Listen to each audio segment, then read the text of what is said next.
ಸಮಸ್ತ ಆಯುಷ್ ಟಿವಿ ವೀಕ್ಷಕರಿಗೆ ನಮಸ್ಕಾರ ಮತ್ತು ಆಯುರ್ವೇದ ದಿನಚರಿ ಸೆಗ್ಮೆಂಟ್ಗೆ ಸ್ವಾಗತ. ನಾನು ನಿಮ್ಮ ಡಾಕ್ಟರ್ ಶರದ್ ಕುಲಕರ್ಣಿ, ಜೀವೋತ್ತಮ ಹೆಲ್ತ್ ಆಯುರ್ವೇದ ಕೇಂದ್ರ, ಬನ್ನೇರುಘಟ್ಟ ರಸ್ತೆ ಮತ್ತು HSR ಬಡಾವಣೆ, ಬೆಂಗಳೂರು. ಇವತ್ತಿನ ಒಂದು ಟಾಪಿಕ್ ಏನಿದೆ ಆಯುರ್ವೇದ ದಿನಚರಿ ಸೆಗ್ಮೆಂಟ್ನಲ್ಲಿ ತುಂಬ ಇಂಪಾರ್ಟೆಂಟ್ ಆಗಿದೆ ಮತ್ತು ತುಂಬ ರೋಚಕವಾಗಿದೆ. ಯಾಕೆ ಸರ್ ಹಿಂಗೆ ಅಂತ ಹೇಳಿದರೆ, ನಮ್ಮಲ್ಲಿ ಹಲವರಿಗೆ ಇದನ್ನು ಮಾಡೋದಕ್ಕಾಗಲ್ಲ. ಮಾಡಿದವರು ಅದರ ಒಂದು ಫಲವನ್ನು ಅನುಭವಿಸ್ತಾ ಇದ್ದಾರೆ. ಆದರೆ ಮಾಡದೇ ಇರೋರು ಹೇಗೆ ಇದನ್ನು ಕಲಿಬಹುದು ಅಂತ ನಾನು ನಿಮಗೆ ತಿಳಿಸ್ಕೊಡ್ತೇನೆ. ಈ ಕನ್ಸೆಪ್ಟಿನ ಹೆಸರು ನಾಸಿಕಾಪಾನ ಅಂತ. ಸೊ ಆಯುರ್ವೇದದಲ್ಲಿ ಲಘುತ್ರಯಗಳು ಅಂದರೆ ಈಗ ಇತ್ತೀಚಿನ ಟೆಕ್ಸ್ಟ್ಗಳಲ್ಲಿ ಹೇಳಿರುವಂಥ ಒಂದು ಕನ್ಸೆಪ್ಟು ನಾಸಿಕಾಪಾನ ಅಥವಾ ನಾಸಾಪಾನ ಅಂತ. ಏನು ಸರ್ ನಾಸಾಪಾನ ಅಂದರೆ ನಾನು ಅಲ್ಲಿ ಅಮೆರಿಕ ಹೋಗಿ ನಾಸಾಗೆ ಹೋಗ್ಬಿಟ್ಟು ನೀರು ಕುಡಿಯೋದಾ ಅಂದರೆ ಅಲ್ಲ. ಅದು ಅಲ್ಲಿ ಹೋಗ್ಬಿಟ್ಟು ಏನಾದರೂ ಪಾನ್ ತಿನ್ನಬೇಕಂದ್ರೆ ಅಲ್ಲ. ನಾಸಿಕಾಪಾನ ಅಂತ ಹೇಳಿದರೆ ಮೂಗಿನಿಂದ ನೀರನ್ನು ಕುಡಿಯುವಂಥದ್ದು ಅಥವಾ ಮೂಗಿನಿಂದ ನೀರಿನ ಆಚಮನೆ ಮಾಡುವಂಥದ್ದು. ಹೇಗೆ ಮಾಡೋದು ಸರ್ ಇದನ್ನು? ಏನು ಸರ್ ನಿಮ್ಮ ತಲೆಗೆಲೆ ಕೆಟ್ಟಿದೆಯಾ ಸರ್? ಮೂಗಿನಿಂದ ಯಾರು ನೀರು ಕುಡಿತಾರೆ ಸರ್? ಎಲ್ಲ ಗಲೀಜೆಲ್ಲ ಒಳಗೆ ಹೋಗ್ಬಿಡುತ್ತಾ ಅಂತ ಹೇಳಿದರೆ, ಯೋಗ ಮತ್ತು ಆಯುರ್ವೇದದ ಒಂದು ಕನ್ಸೆಪ್ಟಿನ ಪ್ರಕಾರ ನಮ್ಮ ದೇಹದಲ್ಲಿ ಒಂದು ಅಮೃತದ ಅಂಶ ಪ್ರತಿನಿತ್ಯ ಬೆಳಿಗ್ಗೆ ಬ್ರಹ್ಮ ಮುಹೂರ್ತದಲ್ಲಿ ಯಾರು ಎದ್ದೇಳ್ತಾರೆ ಅಲ್ಲಿ ಶೇಖರಣೆ ಆಗಿರುತ್ತೆ ಅಂತೆ. ಸೊ ಎಸ್ಪೆಷಲಿ ಗೇರಂಡ ಸಂಹಿತೆ ಅಥವಾ ನಮ್ಮ ಭಾವಪ್ರಕಾಶ, ಯೋಗ ರತ್ನಾಕರ ಅಂತಹ ಹಲವಾರು ಟೆಕ್ಸ್ಟ್ಗಳಲ್ಲಿ, ಪುಸ್ತಕಗಳಲ್ಲಿ ಇದರ ಉಲ್ಲೇಖ ಇದೆ. ಸೊ ನಮ್ಮ ಮೂಗಿನ ಹಿಂಭಾಗ ಬಾಯಿಗೇನು ಹೋಗುತ್ತೆ ನೋಡಿ, ಅಲ್ಲಿ ಆ ಅಮೃತದಂತಹ ಒಂದು ಶೇಖರಣೆ ಆಗಿರುವಂಥ ಒಂದು ವಸ್ತು ಏನಿದೆ ಅಲ್ಲಿರುತ್ತೆ. ಸೊ ಅದನ್ನು ನಾವು ಪ್ರತಿನಿತ್ಯವೂ ಸೇವನೆ ಮಾಡೋದ್ರಿಂದ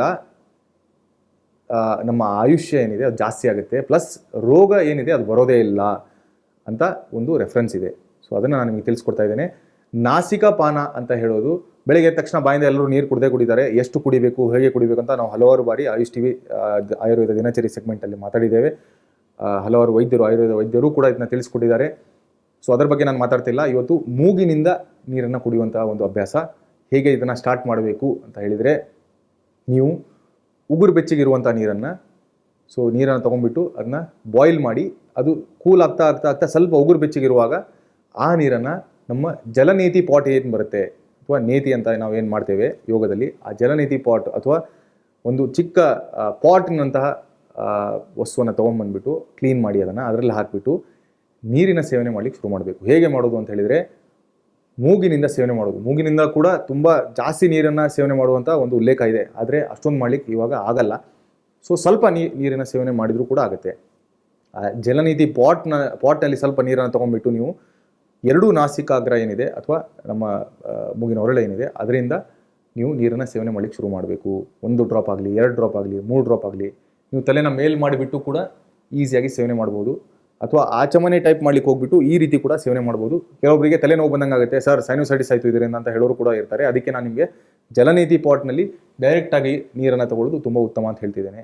ಇನ್ನು ಇದರ ಬೆನಿಫಿಟ್ಸ್ ಹೇಳುವಾಗ ಕ್ಲಿಯರಾಗಿ ಯೋಗ ರತ್ನಾಕರ ಅನ್ನುವ ಒಂದು ಪುಸ್ತಕದಲ್ಲಿ, ಆಯುರ್ವೇದದ ಪುಸ್ತಕದಲ್ಲಿ ಕ್ಲಿಯರಾಗಿ ಹೇಳ್ತಾರೆ, ಯಾರು ಈ ರೀತಿ ನೀರಿನ ಸೇವನೆ ಮಾಡ್ತಾರೆ ಪ್ರತಿನಿತ್ಯ ಬೆಳಿಗ್ಗೆ ಬ್ರಹ್ಮ ಮುಹೂರ್ತದಲ್ಲಿ, ಬಾಯಿಂದ ಸೇವನೆ ಕೂಡ ಮಾಡ್ತಾ ಇರ್ತಾರೆ, ಮೂಗಿನಿಂದ ಯಾರು ಈ ರೀತಿ ಸೇವನೆ ಮಾಡ್ತಾರೆ ಅವರು 100 ವರ್ಷ ನಿರೋಗಿಯಾಗಿ ಬದುಕ್ತಾರೆ ಅಂತ ರೆಫರೆನ್ಸ್ ಇದೆ. ಅಂದರೆ ಯಾವುದೇ ರೋಗ ಬಾರದೇನೆ ಅವರು ಬದುಕ್ತಾರೆ. 1.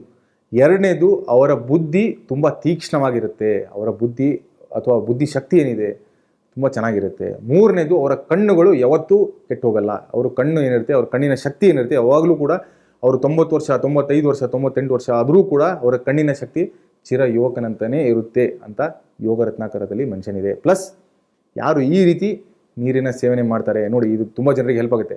ಈ ರೀತಿ ನೀರಿನ ಸೇವನೆ ಮಾಡ್ತಾರೆ, ಅವರಿಗೆ ಯಾವತ್ತೂ ಕೂಡ ಮುಖದ ಮೇಲೆ ಒಲಿ ಆಗಲ್ಲ. ಅಂದರೆ ಏನು ನಮ್ಮ ರಿಂಕಲ್ಸ್ಗಳಾಗುತ್ತೆ, ಸಂಸ್ಕೃತದಲ್ಲಿ ಒಲಿ ಅಂದರೆ ರಿಂಕಲ್ಸ್ ಅಂತ. ಸೊ ಏಜಿಂಗ್ ಆದಮೇಲೆ 40 ವರ್ಷ 45 ವರ್ಷ ಆದಮೇಲೆ ಚರ್ಮದಲ್ಲಿ ಆಗುವಂಥ ರಿಂಕಲ್ಸ್ಗಳಾಗಲ್ಲ. ಪ್ಲಸ್ ಫಲಿತ ಅಂದರೆ ಅರ್ಲಿ ಗ್ರೇಯಿಂಗ್, ಬಿಳಿ ಕೂದಲು. ಸೊ ಯಾರು ಈ ರೀತಿಯ ನೀರಿನ ಸೇವನೆ ಮಾಡ್ತಾ ಇದ್ದಾರೆ ಮೂಗಿನಿಂದ, ಅವರಿಗೆ ಯಾವತ್ತೂ ಬಿಳಿ ಕೂದಲಾಗಲ್ಲ. ಪ್ಲಸ್ ಅವರ ಮುಖದ ಚರ್ಮ ಯಾವತ್ತೂ ಕೂಡ ಚೆನ್ನಾಗಿರುತ್ತೆ ಅಂತ ಮೆನ್ಷನ್ ಇದೆ. ಸೊ ಈ ನಾಸಿಕಾಪಾನ ಅಥವಾ ನಾಸಾಪಾನ ಏನಿದೆ ಅದರ ಬಗ್ಗೆ ನಾನು ನಿಮಗೆ ತಿಳಿಸ್ಕೊಡೋದಿತ್ತು ಆಯುರ್ವೇದ ದಿನಚರಿ ಸೆಗ್ಮೆಂಟ್ನಲ್ಲಿ. ಅದಕ್ಕೆ ಈ ಒಂದು ಸ್ಪೆಷಲ್ ವಿಡಿಯೋ ಏನಿದೆ ಇದನ್ನ ಮಾಡಿದ್ದೇನೆ. ಈ ವಿಡಿಯೋನ ವೀಕ್ಷಿಸಿದ್ದಕ್ಕೆ ತುಂಬ ತುಂಬ ಧನ್ಯವಾದಗಳು. ಮುಂದಿನ ಸಂಚಿಕೆಗಳಲ್ಲಿ ಮತ್ತೊಂದಿಷ್ಟು ಆಯುರ್ವೇದ ದಿನಚರಿ ಸೆಗ್ಮೆಂಟಿಗೆ ಸಂಬಂಧಪಟ್ಟಂಥ ವಿಷಯಗಳನ್ನು ತೊಗೊಂಡ್ಬಂದ್ಬಿಟ್ಟು ನಿಮ್ಮ ಮುಂದೆ ಬರ್ತೇನೆ. ಅಲ್ಲಿವರೆಗೂ ಎಲ್ಲರೂ ಕೂಡ ಸ್ವಸ್ಥರಾಗಿರಿ ಮತ್ತು ನಗ್ತಾ ಇರಿ. ನಮಸ್ಕಾರ.